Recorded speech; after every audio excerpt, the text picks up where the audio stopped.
Welcome to this explainer titled Declaration of Independence Explained. Now, we aren't just doing the standard history class textbook reading today. Instead, we're going to impartially examine a highly specific and honestly pretty unconventional theoretical interpretation of these historical events, directly from our source material. We'll break down exactly how the authors of these texts view the events leading up to 1776, and how they apply those 18th century legal concepts straight into our modern world. Here's our roadmap for the day.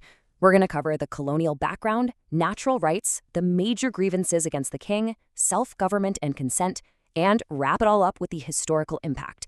Let's dive right in. Part 1. Colonial background and the causes of independence. So, why was the Declaration actually written? Well, our source text points the finger straight at economic control, specifically the 1764 Currency Act. You see, the Bank of England pressured Parliament to literally ban the colonists from printing their own paper money. The act demanded that all taxes owed to the crown be paid in hard currency, like gold and silver. According to the text, this made the colonists' money worthless almost overnight, plunging the colonies into a massive depression. They even cite this quote attributed to Benjamin Franklin, arguing that taking away the power to issue their own money was the absolute prime reason for the Revolutionary War. Moving on to Section 2, Natural Rights and the Origin of Rights. Before we even look at the Declaration itself, the sources set up this huge foundational premise about where human rights actually come from. They argue that natural rights derive exclusively from God and property, absolutely not from the government. That's a crucial point for their entire worldview. They use this term allodial ownership. It's framed as an ancestral inheritance and the sacred trust with the Creator. In this interpretation, you completely own your body, your mind, and your labor. The government isn't granting you those rights, it literally only exists to protect the rights you already have.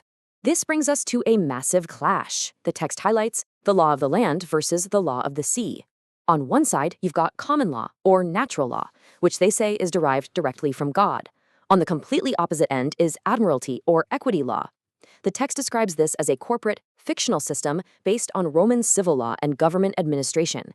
And here's the kicker. The authors argue that secretly shuffling people from common law into this admiralty law was the real core tyranny of the 1700s, and they claim it's still happening to us today.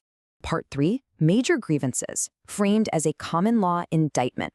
So our sources argue that the major grievances listed against King George III aren't just complaints. They prove he was illegally yanking colonists out of common law and forcing them into those admiralty and equity courts. Take the phrase, subjecting us to a jurisdiction foreign to our Constitution. The text interprets that as forcing Roman civil law on them. They also heavily highlight the deprivation of a trial by jury.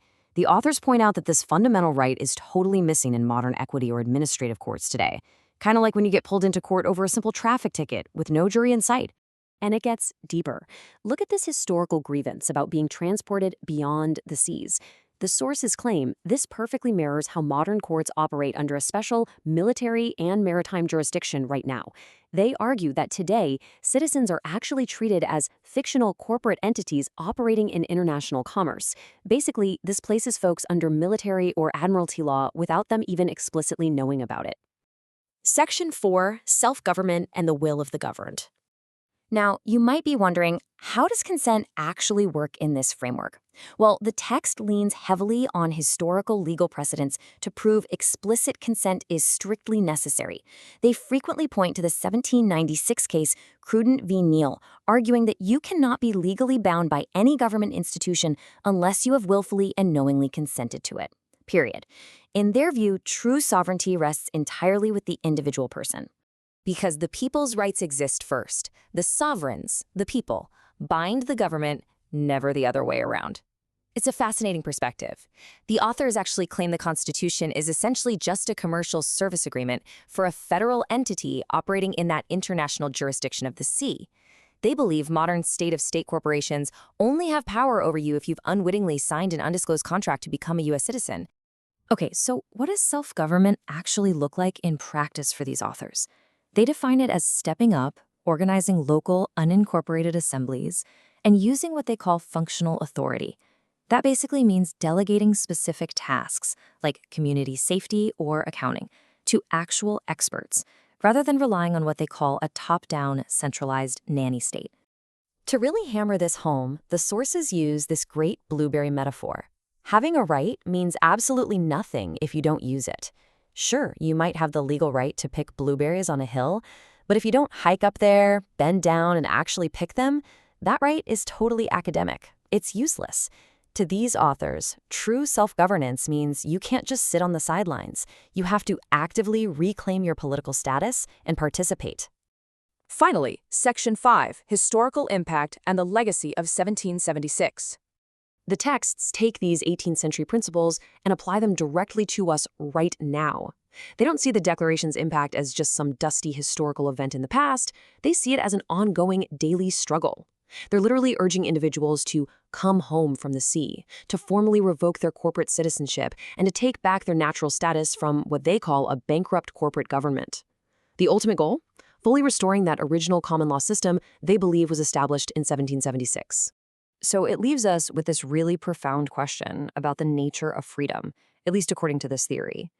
If rights actually require active, physical enforcement to survive, just like taking the effort to pick those blueberries, how are future generations going to choose to govern themselves? Are they going to just accept being administered by a centralized authority, or will they actively step up and claim their individual sovereignty?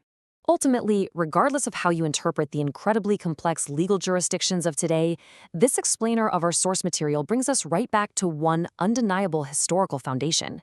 The Declaration of Independence established the principles of self-government, natural rights, and the consent of the governed that influenced the development of the United States.